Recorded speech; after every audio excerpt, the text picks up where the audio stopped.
Irmãos e irmãs, nessa noite, por cada vida, por cada alma aqui, e sabemos que estamos aqui amparados pelo Senhor. Há muitas coisas nas nossas vidas que devem ser apuradas, na verdade. Estamos chegando no fim de ano, onde muitas coisas têm passado, onde muitas coisas têm visto, ouvido, onde também temos entristecido, é claro. Temos irritado, é óbvio. Mas também nós não podemos deixar escapar e jamais esquecer que o nosso Deus tem estado conosco. Nesse período de frustração, período de tristeza, de angústia, de reprovações, o Senhor tem estado conosco. Porque até aqui o Senhor nos ajudou. Até aqui o Senhor tem nos ajudado. Ebenezer, até aqui nos ajudou o Senhor. Abençoe cada um, Pai, no nome do Senhor Jesus. Amém. Vamos ler as Escrituras no livro de São Mateus, capítulo 11, verso 14 e 15. Depois nós tomaremos no mesmo livro, capítulo 17, versículo 10, 11 e 12. Vamos prestar bem atenção na mensagem. Eu quero falar sobre a promessa cumprida.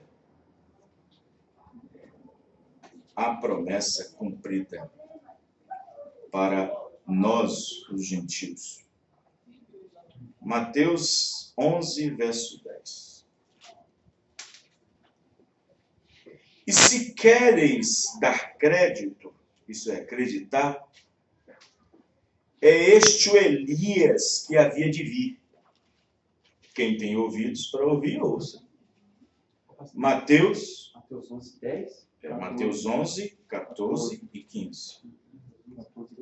Mateus 11, 14. E se quereis dar crédito, é este o Elias que havia de vir. Está falando do espírito de Elias em João Batista. Quem tem ouvidos para ouvir, ouça. Agora, lá na frente, Mateus 17, versículo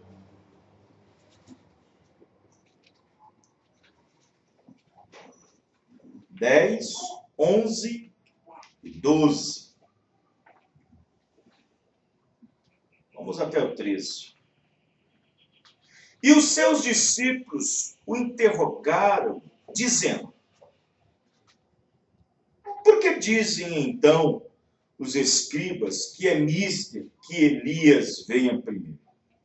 E Jesus respondendo disse-lhes: em verdade, Elias virá primeiro e restaurará todas as coisas. Ele está falando de um ministério no futuro e agora fala de um ministério do que está no passado. Mas digo-vos que Elias já veio e não o conheceram, mas fizeram-lhe tudo o que quiseram. Assim farão eles padecer o Filho do Homem, que era ele mesmo, Jesus. 13. Então, eles captaram, entenderam os discípulos que eles falavam de João Batista. Amém? Vamos orar. Senhor Deus, aqui está a porção da tua palavra. Obrigado, Senhor. Unge nossos corações, nossos ouvidos, nosso entendimento, para compreender cada vez mais a tua palavra, no nome do Senhor Jesus. Amém. Os irmãos podem se assentar? Amém. Hoje, 20 de dezembro de 2016, terça-feira, Bairro Citrolândia, Betim, mais um culto, mais uma bênção do Senhor. Eu agradeço pelos presentes que a irmã Marlene me deu. Não precisava preocupar, mas creio que foi de bom coração. O bom presente é aquele que quando você não espera. Você não espera por aquilo e de repente você é surpreso, surpreendido por aquilo. Surpresas são boas. Surpresas são boas. E agradeço a irmã Marlene pelo presente que ela me deu. Um bom terno, um terno bonito, muito bonito. E também os outros presentes também. Nesse período de ministério, não tenho assim lembrado de que alguém tenha lembrado nesse sentido de um presente. Não tenho lembrado. Esses 16 anos. Tanto aqui em Cidolândia ou Sarcê. Mas Deus abençoe a irmã pela sua postura, né? Deus abençoe o seu coração, por Deus ter colocado no seu coração por fazer isso. Há uma recompensa muito grande de Deus por isso. Então, nós vamos falar um pouquinho sobre isso. Aqui está uma das coisas importantes para a noiva do Senhor Jesus Cristo, que é receber um profeta. E aqui também está,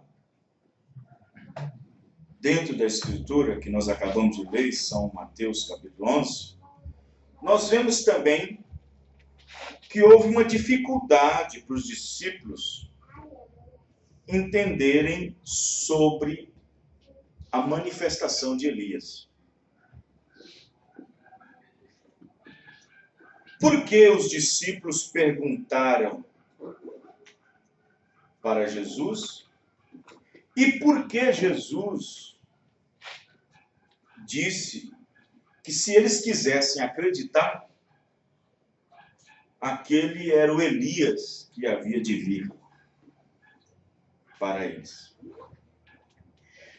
Jesus fechou o Antigo Testamento assim: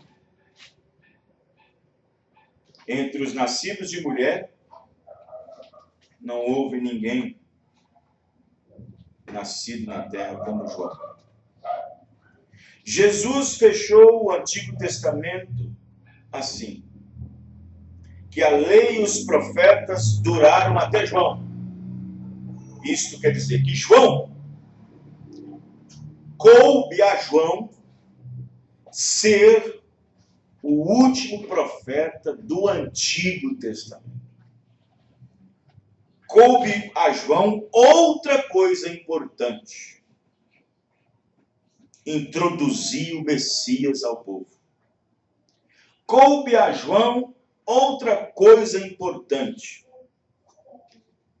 aparelhar o caminho e preparar o caminho da vida do justo. Coube a João outra coisa: apontar o Messias, o Deus esperado, o Emanuel, o Deus conosco. Coube a João, no final da dispensação do Antigo Testamento, apontar Jesus Cristo, Deus humanizado, a palavra feito carne para as pessoas. E quando a igreja estava com alguma dificuldade sobre isso, vocês observam que nesse versículo de São Mateus, capítulo 17, existe uma coisa que muitas pessoas deixam passar por alto. É o versículo 9 de Mateus 17. Jesus, quando falou e foi interrogado pelos discípulos, foi depois da transfiguração, depois de ter passado a noite no monte, depois dele ter levado Pedro, Tiago e João, depois que ele levou fé, Pedro, depois que ele levou Tiago, esperança, e levou João, o amor. Ele levou fé, esperança e amor, representado em Pedro, Tiago e João. Ele levou fé, esperança e amor, porque é isso que eles identificam, é isso que eles tipificam, Pedro, Tiago e João. Porque de vez em quando Jesus só levava 3 e não todos com ele para o monte. De vez em quando ele chamava somente Pedro, Tiago e João. Existe um porquê nisso. Não é que Jesus estava fazendo acepção dos outros 9. Mas porque existe uma resposta para isso. Então, quando Jesus estava ali no monte, junto com esses 3 discípulos, Pedro, Tiago e João, Pedro representando a fé, João representando o amor, Tiago representando a esperança, esses 3 homens puderam contemplar algo sobrenatural que aconteceu naquela noite. Foi a noite da transfiguração. O que é transfigurar-se? Hein? Mudar de forma. Transfigurar é mudar de forma. É sair de dentro para fora. O que é dentro, sair para fora. Não o que é fora, entrar para dentro. E quando a nuvem desceu, Jesus foi transfigurado. Ou seja, naquele momento, só ficou o que era dentro. Espíritos. Quem entendeu, irmãos?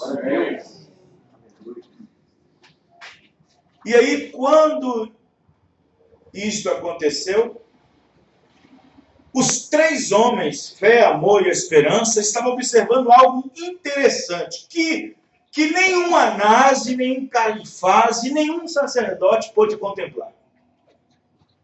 Apenas lendo a história, mas visivelmente vendo aquilo, não. Somente os 3 pôde contemplar 2 personagens, Moisés e Elias. Moisés e Elias, um à direita e outro à esquerda,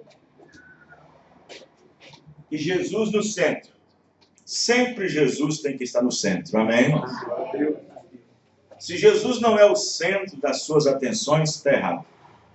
Se você coloca ele num cantinho, ou na direita ou na esquerda, se você coloca ele fora do quadro, pode ter certeza que vai dar tudo errado. Jesus tem que estar no centro. Ele tem que estar no centro daquele negócio que você faz, daquela troca daquele carro. Jesus tem que estar no centro daquele casamento, daquele noivado. Jesus tem que estar no centro daquele objetivo que você está querendo fazer. Jesus tem que estar no centro daquela viagem que você está querendo, planejando fazer. Jesus tem que estar no centro de tudo, amém, irmão? Amém. Jesus é o centro da nossa atenção. Nas nossas atenções, Jesus deve estar no centro. Se a sua atenção para qualquer coisa, Jesus não está sendo chamado em atenção, não a atenção de Jesus. Em atenção, tem alguma coisa errada. E ali esses 3 homens contemplaram Moisés e Elias. Um à sua direita e outro à sua esquerda. Moisés estava representando quem? Moisés estava representando a lei. Elias estava representando quem? A justiça. Quem está entendendo, irmãos? Amém. Então você observa que ali estavam esses dois homens. A Bíblia não relata, e nem Pedro, e nem João, e nem Tiago, nas suas cartas, relatam o que foi que Jesus estava conversando com eles. Mas a Bíblia diz que eles conversavam. Mas o que foi conversado, o que foi falado, nenhum dos três que escreveram cartas diz o que foi falado. Apenas diz o que foi ouvido. Quem está entendendo? Depois que Jesus, Elias e Moisés estavam conversando, depois que acabou de conversar, uma nuvem baixou. E uma voz saiu lá de dentro. Este é meu filho amado, a quem me compraz. A ele ouve. A ele somente. Amém, irmãos? Amém. A ele somente. Ali era Jesus mesmo falando. Amém. Porque ele estava transfigurado. Graças a Deus. Quem está entendendo? Amém. Ele foi uma transfiguração momentânea, rapidamente. De carne a espírito e volta de novo a carne. Quem está entendendo, irmão? Amém. Foi ele mesmo dizendo. Então observe bem que depois de passar dessa tão maravilhosa visão, antes disso, vocês observam como que a inclinação do homem é terrível. Vendo essa tão maravilhosa visão, eles logo pensaram em montar uma igreja. Eles logo pensaram em montar uma igreja, montar uma denominação. No versículo 4, Pedro disse assim: Senhor, é bom estarmos aqui. Claro que é bom, amém, irmãos? Onde Jesus está é bom. Olha, aonde Jesus está só é ruim para quem não quer ele. Onde Jesus está só é ruim para quem não quer ele. Mas para quem quer ele, Jesus é bom em todo lugar. E Pedro, tomando a palavra, disse a Jesus, Senhor, bom estarmos aqui. Se quiser, olha, Jesus quer denominação? Jesus quer barraca? Jesus não quer isso, não. Se quiser, nós vamos fazer aqui 3 tabernáculos. 3 igrejas. 3 igrejas. 3 tabernáculos. Um para ti, um para Moisés e um para Elias. Jesus nem deu atenção para isso. Nem deu atenção. Porque no versículo 5 diz: E estando ele ainda a falar, eis que uma nuvem luminosa cobriu todos. Nem prestou atenção a essa ideia. Nem deu ouvidos a essa ideia. Os ouvidos daqueles discípulos, ouvindo isso, essa voz que saiu lá de dentro, caíram sobre o seu rosto e tiveram grande medo. Medo aqui na Bíblia, aqui, pode ser pavor. Medo aqui, nessa Bíblia aqui, pode ser outras coisas. Mas que a Bíblia diz que eles ficaram com grande medo, ficou. Porque eles nunca tinham presenciado tal coisa. Eles nunca tinham visto tal situação. Nunca tinham visto algo tão sobrenatural. Eles tinham ouvido falar, mas agora veem. Amém, irmão? Ouvimos, mas agora vejo. Eles tinham ouvido falar de Moisés, falar de Elias, mas agora eles estavam vendo. Glória a Deus. E saindo então a voz, grande medo lhe sobreveio. E aproximando-se Jesus, tocou-lhe e disse: Levantai-vos e não tenhais medo. Irmão, em qualquer situação, Jesus sempre está levantando o nosso ânimo. Glória a Deus. Graças a Deus. Quando eu recebi aquela notícia de que eu tinha algo para fazer, na cirurgia, eu nem fiquei apavorado, nem um pouquinho, nem um pouquinho. Porque eu sei que o Senhor Jesus nos consola. Jesus é o nosso consolador. Jesus não é a segunda pessoa e nem a terceira pessoa para falar que é o Consolador. Jesus é o Consolador. O Consolador é o primeiro e o último. E erguendo eles os olhos, já levantando, ninguém viram senão a Jesus, depois de ter acabado tudo. E descendo eles do monte, da montanha, olha o que Jesus disse, irmão. Olha, Jesus ordenou que ele dissesse, nem para Filipe, nem para Lucas, nem para Mateus. Olha só que situação.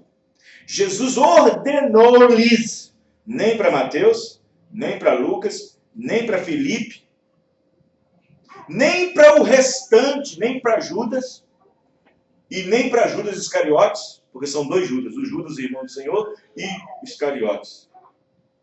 Não é para dizer para ninguém. Descendo do monte, Jesus lhe ordenou dizendo, a ninguém conteis a visão até que o Filho do Homem seja ressuscitado dos mortos. A ninguém conteis a visão até que o Filho do Homem seja ressuscitado dos mortos. Aí é que vem a pergunta. Porque vendo Elias lá em cima, eles tinham conhecimento na Bíblia, no Antigo Testamento, principalmente Malaquias, que Elias viria.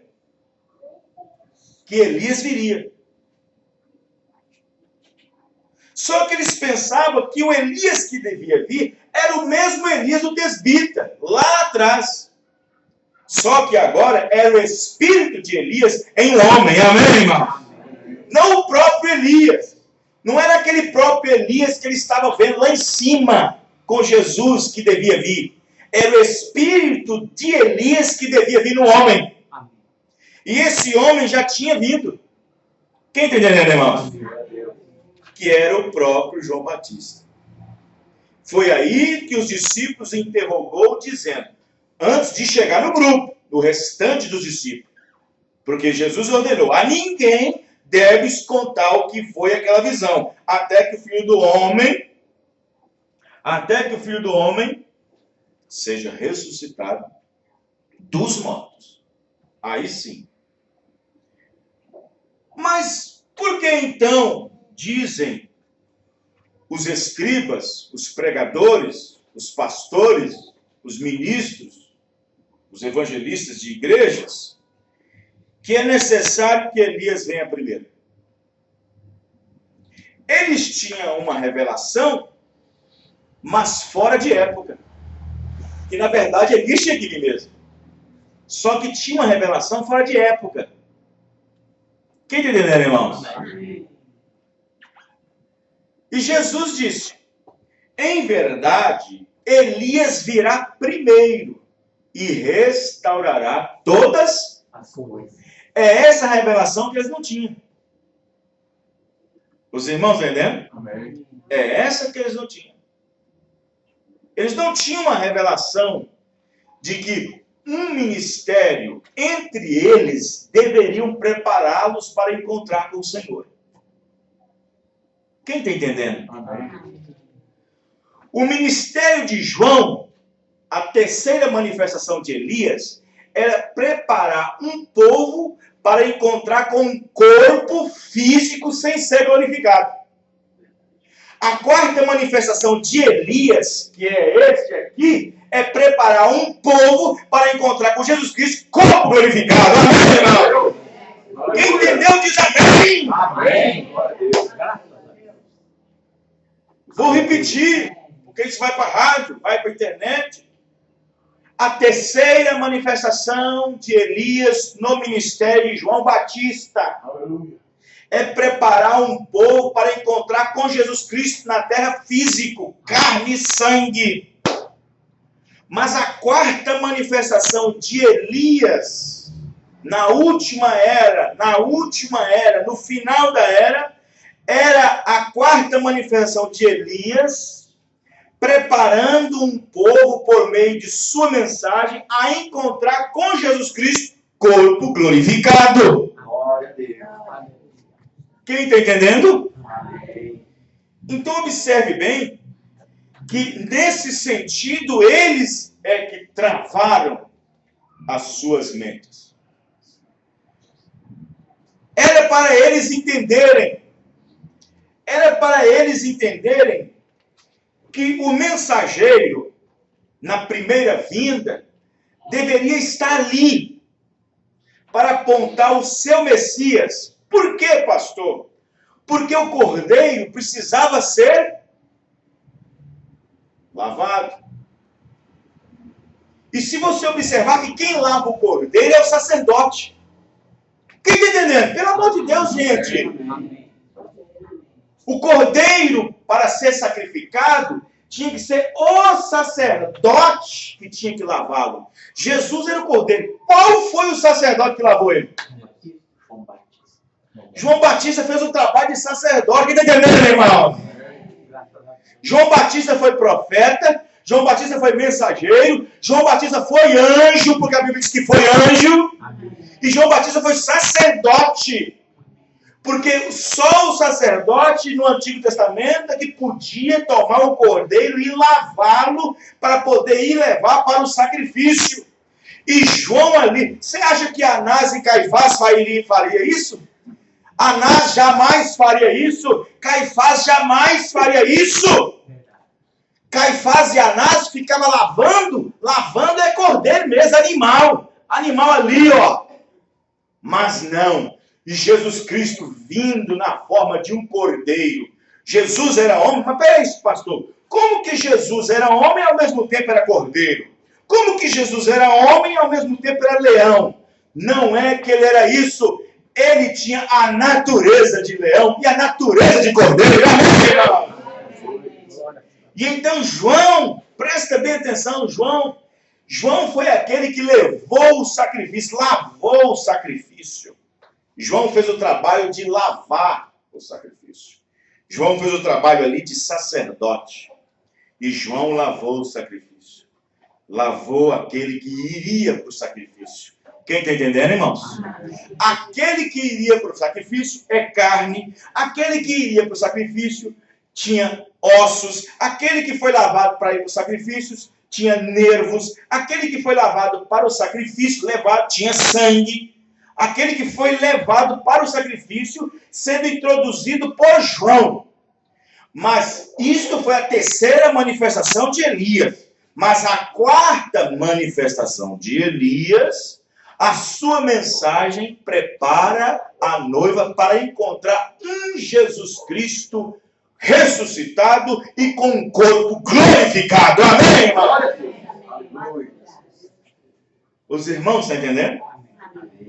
Então, foi isso que eles entenderam mal. Se eles tivessem ido nas Escrituras, se eles tivessem percorrido as Escrituras, eles tinham uma ideia, eles tinham uma revelação certa. Presta bem atenção. Porém, ela estava adiantada demais para eles. Quem está entendendo, irmãos? Amém. Ela estava adiantada demais para eles. Eles tinham uma revelação certa. Bom, não é dito que o Elias venha primeiro? Sim, o Elias venha primeiro. Para mim, aqui em carne, tem que vir primeiro. Para mim, derramar sangue, tem que vir primeiro. Para mim, vir ao mundo, tem que vir primeiro, sim. Para mim se mostrar conhecido em carne, tem que vir primeiro. Amém, irmãos? Amém. E o Elias tinha vindo primeiro mesmo, que era João Batista. Os irmãos estão entendendo? Amém. Então, o que acontece é o seguinte. Quando Jesus, então, em São Mateus, capítulo 11, diz para os discípulos e diz para todos, e diz o seguinte, no versículo 12. E desde os dias de João Batista até agora, no dia que João Batista começou o ministério até agora. Nos diz Jesus, no dia de Jesus. Se faz violência ao reino dos céus e pela força se apoderam dele. Porque todos os profetas e a lei profetizaram até João. Isso quer dizer, os profetas da lei, os profetas do Antigo Pacto, os profetas do Antigo Testamento, os profetas do Antigo Testamento, foi profetizado até João. Isto quer dizer que João encerrou a dispensação do Antigo Testamento, o Velho Testamento, encerrou debaixo de um profeta. Encerrou debaixo do profeta.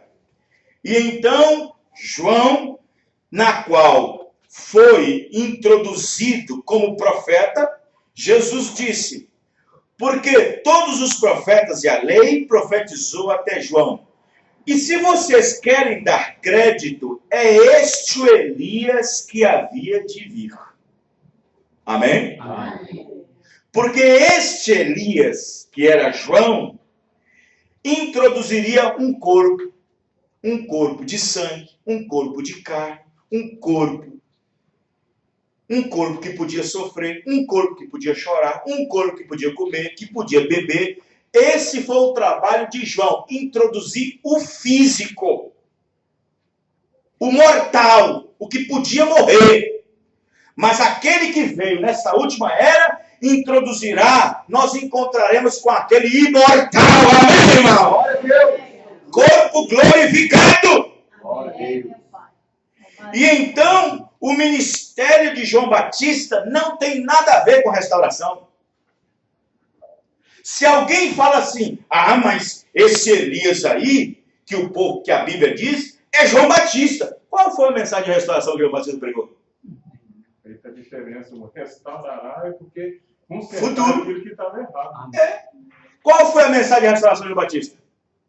Qual foi a mensagem? Vamos ver qual foi a mensagem? Vamos lá. Vamos lá. Isaías 40. Isaías 40. A mensagem de João Batista não tem nada a ver com restauração. Verdade. João Batista não pregou nenhuma restauração. Veja bem. Isaías 40, verso 3. Está escrito: voz do que clama no deserto. Quem era essa voz? João Batista. Preparai o caminho do Senhor. Quem é o Senhor? O mesmo Deus. Endireitai no ermo, vereda ao nosso Deus. Olha a mensagem de João 4. Todo vale será exaltado. O vale é lá embaixo, não é lá embaixo, João? Vale não é lá embaixo? Uma coisa que é do vale não é lá embaixo? O vale será levantado. Quem está entendendo, irmão? Glória a Deus. E todo monte e outeiro serão abatidos. O monte é alto, vai abater. E o que está torcido se endireitará. Isso não é restauração. E o que é áspero se aplanará. Esta é a mensagem de João. A mensagem de João não trouxe restauração. Agora, olha o que foi que Lucas escreveu sobre isso. Em Lucas capítulo 1, versículo 16, 17, falando sobre o ministério de João Batista. Lucas 1, versículo 16.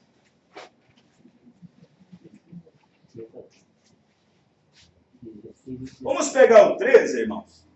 Vamos pegar o 13. Porque ali o anjo aparece para Zacarias lá dentro do templo. Lá dentro do templo. E você sabe que Zacarias ficou mudo, não ficou?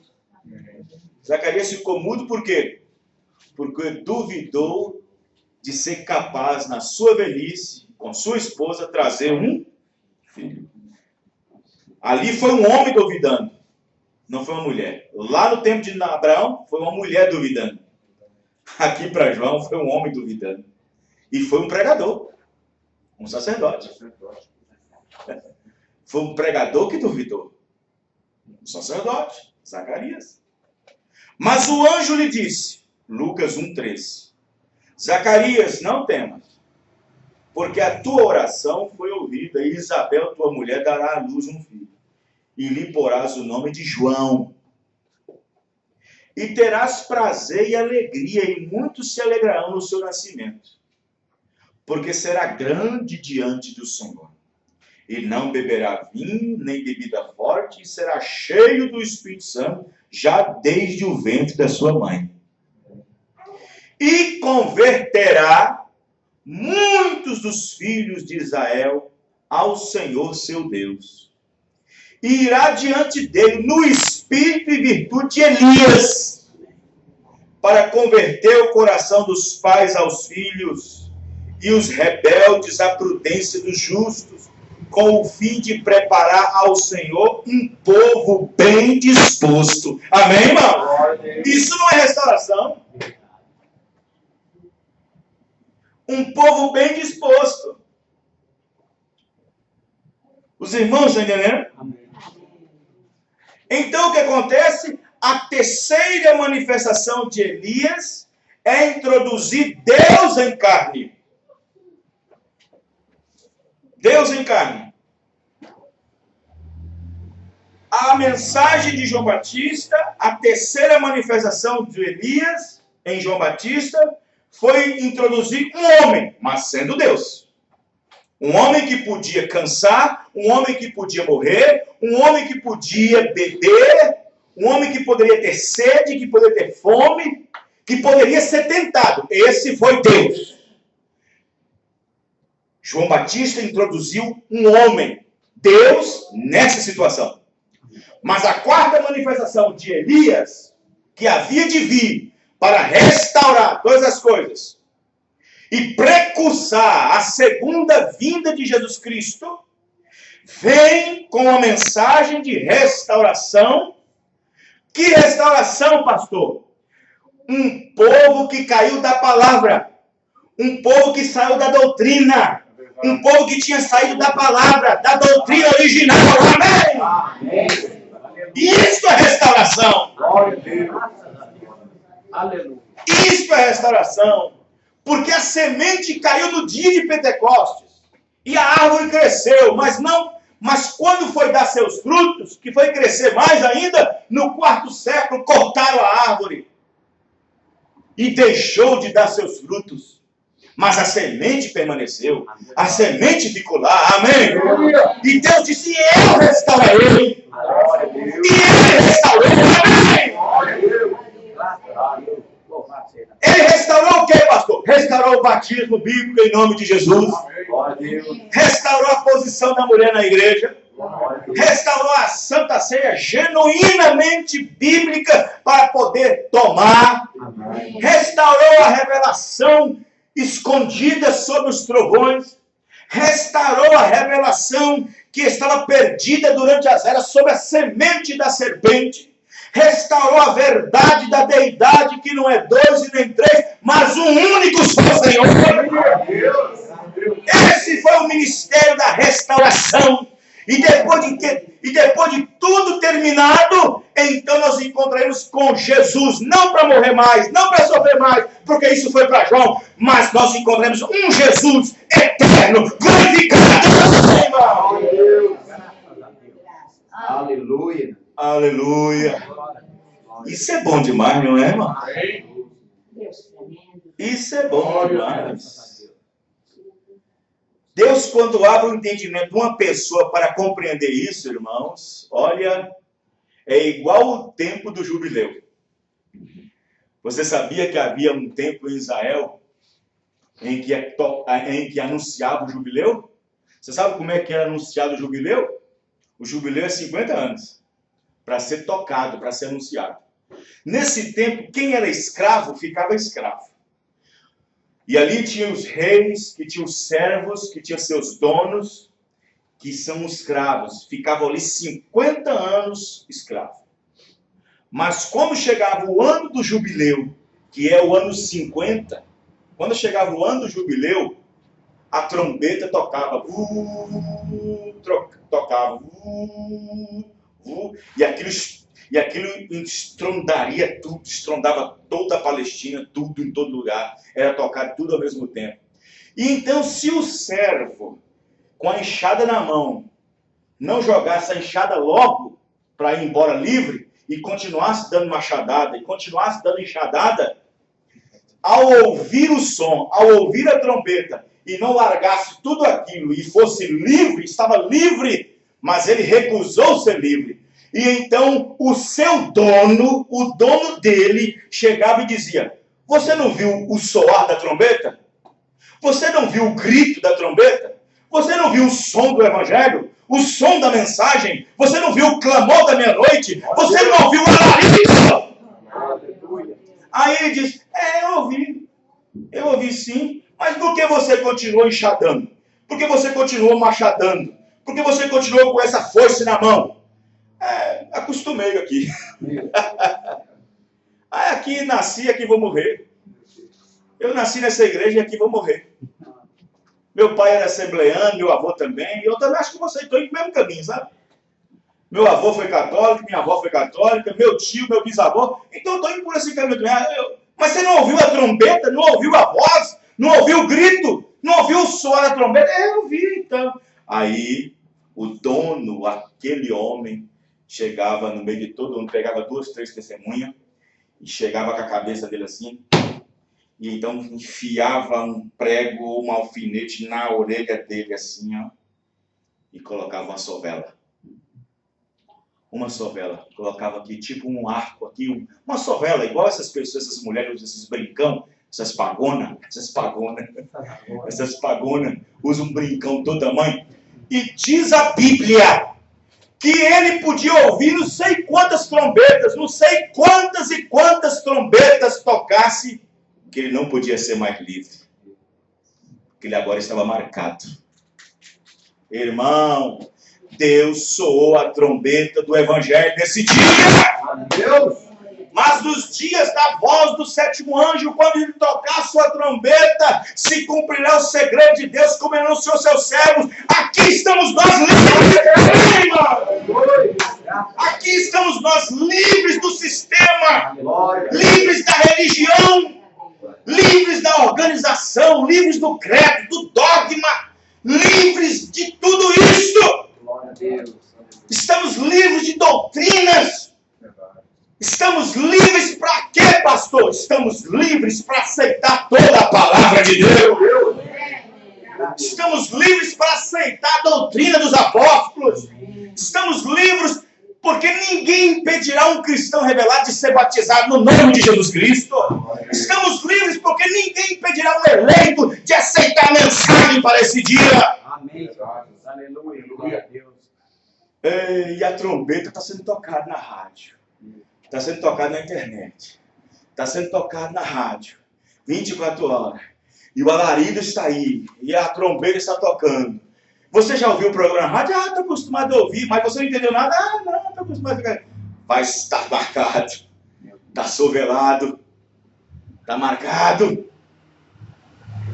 E ele ouviu uma mensagem. Ouviu 2, ouviu 3. Ué, não mexeu não? Você não viu o alarido, você não viu a mensagem, aquilo não te tocou, aquilo não te estremeceu, aquilo não fez com que você se preocupasse, aquilo não fez com que você ficasse com uma preocupação, aquilo não fez com que você movesse, aquilo não fez com que você ficasse então preocupado para depois ficar convencido. Não. Eu estou acostumado a ouvir essa mensagem tem muito tempo, mas marcado. Está marcado. Ele pode ouvir não sei quantas trombetas. Ele pode ouvir não sei quantos sermões. Não sei quantos trovões. Não sei quantos selos da vida. Ele está marcado. E o nosso jubileu já veio. Amém, irmãos? O nosso jubileu já veio. Você sabe... Lá era natural, tinha que pegar a pessoa, o camarada ali, e pegar a cabeça dele, pegar a orelha e sovelar. Hoje não, hoje é no espiritual. A pessoa fica marcada na incredulidade. Incircunciso. É incircunciso. Incircunciso.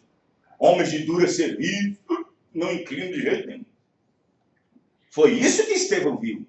Foi isso que Estevão falou no dia de sua morte. No dia de sua morte, Estevão pregou. Olha, irmão, o melhor, eu vou dizer para você, eu, particularmente, pastor Vanderlei, para mim, eu acho que foi o melhor e o maior sermão que Estevão pregou foi no dia da sua morte. No dia que ele ia morrer, no dia que ele ia ser apedrejado, ele falou essas palavras: homens de dura serviço, incircuncisos de coração e de ouvido, vós sois que nem vossos pais.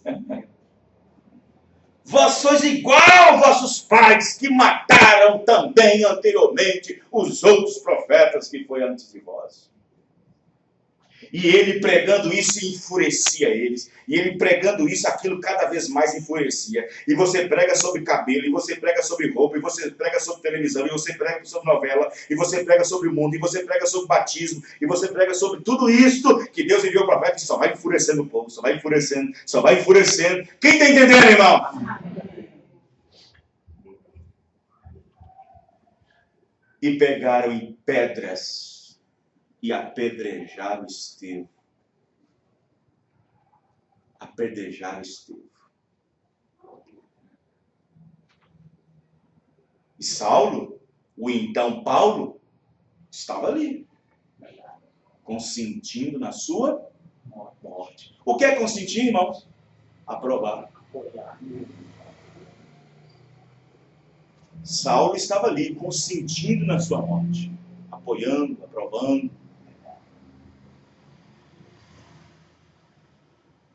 Se não é Deus para cruzar o caminho dele, hein? Se não é Deus para cruzar o caminho dele, se não é Deus para cruzar o meu e o seu caminho, irmão, ouvindo essa mensagem na rádio, você falaria, blasfemaria contra ela, consentiria com os outros, mas Deus cruzou o seu caminho. Glória a Deus. Paulo não jogou nenhuma pedra em Estevão, mas ele consentia. Ele consentiu. Não existe escritura nenhuma que diz que Paulo jogou uma pedra em Estevão, mas ele consentiu na sua morte. E assim, observe bem, se Deus não tivesse cruzado o meu e o seu caminho com essa verdade, se Deus não tivesse um chamamento para você, uma eleição para você, ouvindo o que está sendo ouvido na mensagem, na rádio, em qualquer lugar, você blasfemaria dela, jogaria pedra nela. Jogaria pedra nela. Diria que ela é falsa, diria que é falso profeta, diria que é uma heresia, diria que nós adoramos um homem, diria que nós somos adorador de imagem na igreja por causa dos quadros profetas. Se Deus não tivesse cruzado seu caminho, você faria isso. Mas Deus cruzou seu caminho. Glória a Deus. Louvado. Glória a Deus. Aleluia. Deus cruzou o meu caminho. Sim, irmãos. Deus faz isso. Deus faz isso. Deus, para não permitir que seu filho ou sua filha não peque contra ele, ele vai na frente. Ele vai e não permite. Os irmãos estão entendendo? Não permite. Mas vejam bem, e aí Jesus, mostrando isso para os discípulos, fazendo eles entenderem que no futuro haveria uma restauração. Mas era necessário eles entenderem o passado. Se querem vocês dar crédito, esse é o Elias que havia de vir, já está no passado. Jesus fez questão deles entenderem o passado. Jesus fez questão de serem eleitos, entender o que passou. E nós, por ser eleitos, Deus fez questão de nós entender o que foi passado. Amém, irmão? Deus. O que se passou nas eras, o que se passou no Éden, o que se passou no céu, o que se passou em todo o caminho. Deus fez questão. Oh, meu Deus! Os discípulos, eles tinham que entender para não ficar embaraçadamente. Jesus fez questão deles entender que aquela manifestação estava no passado, que aquele Elias que prepara ele para morrer, que prepara ele para poder pregar, que prepara ele para ser o sacrifício, já tinha vindo. Aquele Elias, se vocês querem dar crédito, este é o Elias que havia de vir. Amém, irmãos? Amém. Mas para a segunda vinda, Deus nos enviou o ministério de Elias pela quarta vez. Amém. Outra coisa, a Bíblia diz em Malaquias 4, que antes do grande e terrível dia do Senhor, que é a batalha de Armagedon, antes do grande e terrível dia, aquele dia, que dia, pastor? Aquele dia que a terra explodirá com bombas atômicas, aquele dia que os homens romperão suas pazes e então matarão uns aos outros com armas químicas. Aquele dia chamado de batalha de Armagedon, ele disse que antes que venha aquele grande dia, ele enviaria Elias. Amém, irmãos? Então não podia ser João Batista. Amém? Amém. Isso é só para eleito. Isso é só para quem é eleito. Isso é só para quem é predestinado. Isso é só para águia. Isso é para águia que come alimento fresco e que voa e dá seus voos rasantes e voa bem alto, que atravessa nuvens e que suporta a pressão do ar rarefeito, mas sobe mais alto do que todas as aves e pássaros que Deus criou. Deus designou uma porção da palavra somente para esses que podem empurrar o sistema, empurrar a religião. Amém, irmão?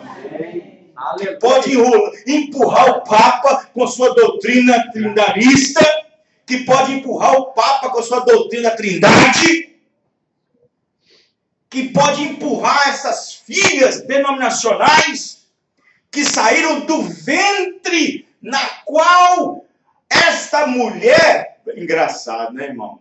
Engraçado. A Bíblia diz... Olha só que coisa, né? Que coisa. Esta mulher, vestida de púrpura, de toda pedra preciosa, olha só, para elas poder ter um filho com os reis da terra, bebedou isso primeiro. Encheu de álcool, encheu de doutrina primeiro. Engraçado, né?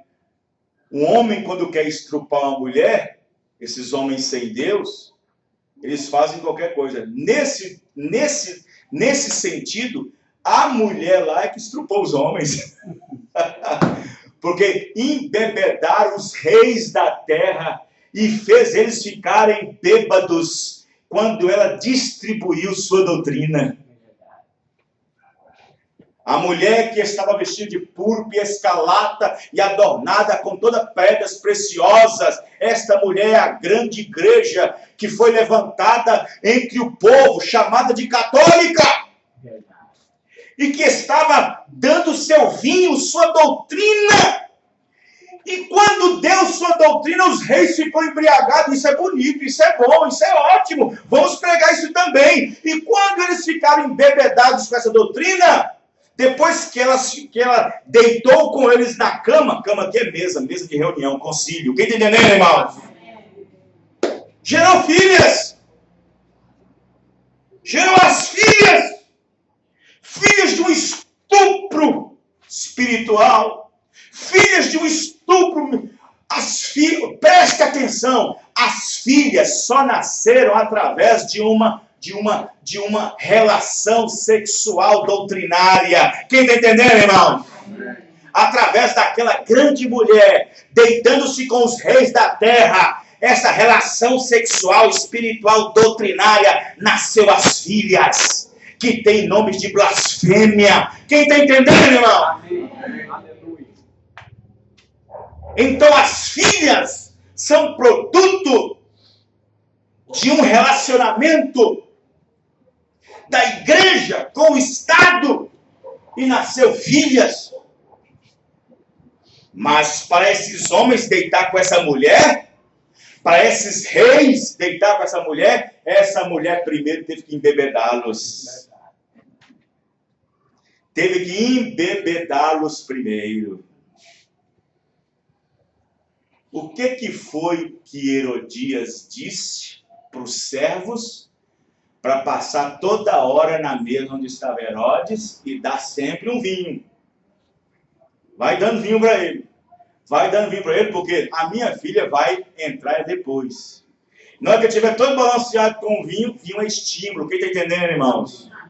Vinho é estímulo. Na hora que eu estiver todo balanceado com o estímulo, aí minha filha, na qual ela já sabia que ele já tinha interesse nela, ela tinha uns 18 anos, novinha. Ele, depois de embebedado, já meio tonto. Uma pessoa, quando está tonta, faz o que quiser, fala o que quiser. E ali, tonta, ela dançou na frente dele. Como é que é o nome dela mesmo? Esqueci. A filha de Herodias. Eu esqueci o nome dela. Herodias representa a igreja. A filha representa a denominação. E então, depois de muitos vinhos tomados, ela falou, ó, passa lá sempre, põe vinho lá. Porque para atender o meu pedido, eu tenho que estar bem bêbado. Porque ele sabe que tem ele como profeta, João Batista. E o povo teme ele. E para dar o que eu quero, tem que estar tonto. Tem que estar bem cambiado. E a minha filha vai dançar. Filha, dança. Faz uma dança sensual na frente dele. Dança sensualmente nele. A melhor dança que você quiser, faz na frente dele. Ele vai ficar tão maravilhado com a sua dança. E ela dançou, requebrou na frente dele. Aquela dança que você sabe, a dança do ventre, aquela coisa toda, requebrou diante de Herodes. E Herodes babava vendo aquela filha de Herodias, que era sua esposa. A filha da sua esposa. Dançando na frente. É claro que não era filha, era padrasto. Dançando na frente dela, porque ela era filha de Filipe, seu irmão. Dançando ali e tal, aquela coisa toda. Olha só como é que a coisa. Ele era interessado na sobrinha. Os irmãos, né, irmãos? Olha que coisa. E aí, depois, tendo aquela coisa toda,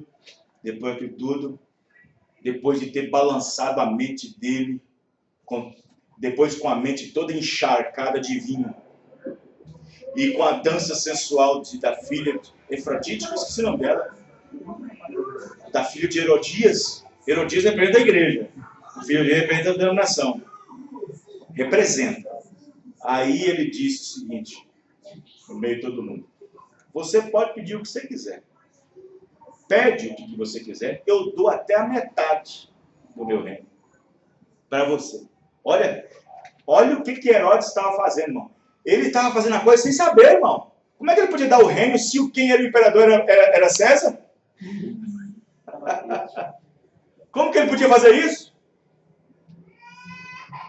Tinha que passar pelo Senado, tinha que passar pelo monte de coisa. Não, pede o que tu queres. Bêbado, mas bêbado faz qualquer coisa. E aí ele disse, te dou a metade do meu reino. Ela falou assim, deixa eu pensar um pouco, deixa eu consultar a minha igreja mais velha. Deixa eu consultar a minha mãe mais velha. A igreja católica é a mãe mais velha. Deixa eu consultar a minha mãe mais velha. A mãe mais velha disse, mamãe. A filha disse, mamãe, olha, está na nossa mão. O Estado está na nossa mão. Que é o governador, o Estado. Rei. O Estado, aqui ó. Casamento do Estado com a igreja. O Estado está em nossa mão. O Estado falou que eu posso pedir o que quiser. O Estado falou, pode pedir. E o que é que o senhor quer que eu peça, mamãe? Peça a cabeça da mensagem. Peça a cabeça. Ô mamãe, por que não o pé? Não, no pé não sai a voz sai na cabeça. Mamãe, pede as duas pernas de João. Não, eu quero é a cabeça, porque é na cabeça que sai a palavra. E cortando a cabeça, não tem mais mensagem. Não tem mais mensagem. Eu quero acabar com a mensagem. Eu quero acabar com a mensagem. E a Igreja Católica aqui, enquanto que ela não acabou com o último cristão ali, enquanto que ela não acabou com a última voz, quem está entendendo, irmão? Amém. Vocês têm que ser espiritual, gente. Amém.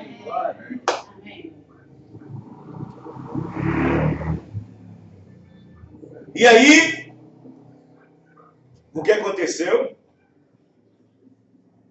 Pede a cabeça de João na bandeja de prata para mim. Ela voltou de novo. Fez mais uma dancinha. E agora? O que você quer? Eu quero a cabeça de João aqui, nessa bandeja de prata. Oh, irmão, na hora a bebedeira foi embora. Na hora, aquela tontura foi embora. Na hora, ele ficou sóbrio na hora. Porque pediu, ele não queria uma revolução entre o povo. Não queria uma revolução. Se isso chegasse dos ouvidos de César, eu não quero uma revolução entre o povo. Esse homem é considerado um profeta entre o próprio povo dele. Mas ele fez isso no meio de todo mundo. Ele falou isso no meio de príncipes, no meio de tribunos. Ele falou isso no meio de gente famosa. Ele falou isso no meio de gente importante no seu reino. E a palavra do reino podia voltar naquele dia para o seu reino. Constrangido a não voltar atrás, ele permitiu, mesmo sabendo que poderia provocar um motim entre os sacerdotes e entre o povo. Mas permitiu fazer. E assim calou a boca do profeta. Calou o homem, mas a mensagem continua. Amém? Pode calar nossa voz, mas a palavra continua.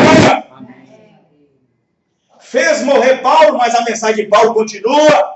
Fez morrer os apóstolos, mas a mensagem que eles pregou continua.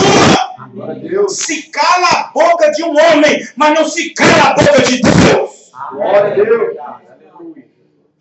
Amém, irmãos? Amém. E com a morte de João, o que aconteceu? Você acha que João estava preocupado com a morte? Não. Você acha que João estava preocupado com qualquer tipo de trucidação que ele recebesse? Não. Você acha que João estava preocupado com alguma coisa? Qual era a preocupação de João, irmãos? Fala para mim. Vocês que leem a Bíblia. Não. Qual era a preocupação de João na cadeia? Ser torturado? A preocupação dele é essa. Para ver se a mensagem dele estava exata. Para ver se o que ele pregou estava correto. É isso que nós temos que preocupar no final, para ver se nossa fé está certa, amém, irmão? Deus. Ver se a nossa fé está certa, se a nossa doutrina está correta, se nosso ensinamento está correto. É isso que Deus se preocupou no final, e João se preocupou no final para ver se a mensagem estava correta, porque ela precisa ser vindicada, amém, irmão? Deus. E João preocupado, eu não quero morrer se minha mensagem não está certa. Não quero morrer, não. Eu quero morrer com a minha mensagem correta. É mesmo? Mandou os seus dirigentes, esperando visita. Eu quero que a visita venha. Eu não estou preocupado em sair. Eu quero que eu visite, então visitarei. O discípulo foi visitar ele, o discípulo de João. E João, então, já sabia de alguma coisa, mas não sabia de tudo. Foi revelado para ele algo 3 anos e meio atrás. 3 tantos anos atrás, mas ele não ficou sabendo. Com 9 anos, Deus falou com ele para ir para o deserto. Ele já foi para o deserto com 9 anos, diz o irmão Branco. Mas de lá para cá, ele não ficou sabendo. Depois que ficou velho, Deus manda ele de volta para a Palestina. Encontrou com Jesus repentinamente no Rio Jordão. Mas mesmo ainda, ele batizou um homem, mas não viu nada ser feito. Ele batizou um homem, mas não viu o surdo ouvir, não viu o mudo falar, não viu o morto ressuscitar. Ele não viu nada disso. Aí ele vai e diz, aí o discípulo chega e diz, olha, tem uma aí. E depois disso João disse, olha, vai lá. Está tendo rumores aí? Tem, está tendo rumores. Então vai lá. Para mim selar o meu ministério, para mim dormir em paz, para mim partir em paz. Vai lá no culto, na reunião onde o Messias está, pergunta para ele se ele é o Messias que estávamos esperando, ou se é outro que devemos esperar. Se é ele mesmo. Aí eles foram. Vai lá e traz a resposta. E eles foram. E quando eles viram o mudo falar, o surdo ouvir, o cego enxergar, e o evangelho era pregado, o reino era pregado, eles voltaram maravilhados, voltaram felizes, voltaram regozijando. Talvez chegou na cadeia cantando, Maranata, Maranata, Maranata. Amém, irmão? O que foi, disse o irmão? É esse mesmo. É ele. Vimos o mudo, vimos o surdo, vimos o mudo ressuscitar. Então é esse mesmo. Esse é o sinal do Messias. Amém, irmão? A minha mensagem estava correta. Agora eu posso descansar. Agora eu posso descansar. E João descansou. João estava preocupado se sua cabeça cair na bandeja. João estava preocupado se ele ia receber chicotadas. Paulo, na hora que ele estava prestes a morrer, que ele viu a guilhotina, aquela navalha grande, para descer a quase 40 km por hora, ele não ficou preocupado, ele apenas zombou da morte naquela hora. Sabia disso? Sabia disso que Paulo ironizou a morte naquela hora? Aquilo foi uma ironia de Paulo. Paulo ironizou a morte. Ó morte, cadê você? Ele ironizou a morte. Ó morte, cadê você? Onde está o teu aguilhão, morte? Ele ironizou ela. Glória a Deus. Amém? Ó morte, onde é que você está? Onde está o teu poder, morte? Glória a Deus. Aonde está o teu poder? Onde está o teu aguilhão? Aguilhão é ferrão. Onde está teu ferrão? O ferrão foi cravado em Jesus. Você só pode zumbir, mas não pode me pegar. Amém, irmão?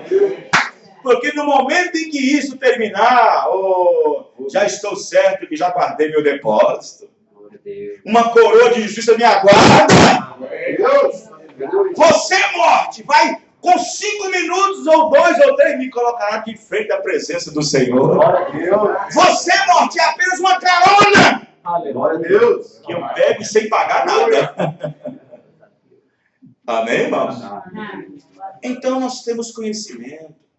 Nós temos ciência. Ciência aqui, ó.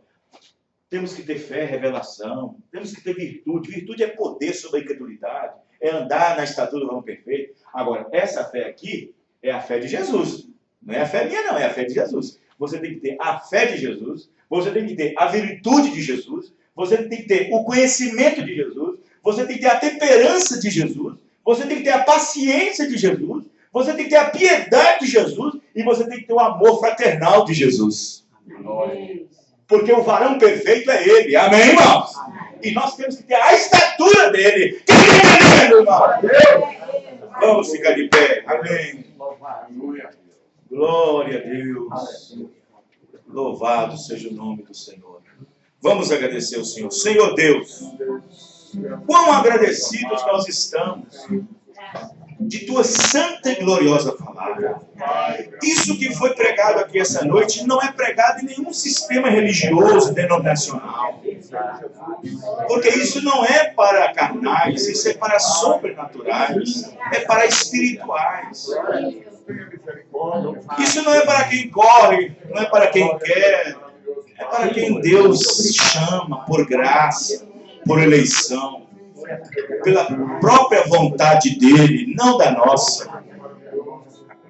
Oh Deus, abençoa cada irmão e cada irmã, e que a graça do Senhor seja com todos eles. Abençoa nossos irmãos a voltar para os lares, que nenhum mal suceda pelo caminho, mas que o Senhor seja o teu ajudador, no nome do Senhor Jesus. Amém. Amém. Deus abençoe a todos. Até o próximo sábado, se Deus permitir. Deus abençoe.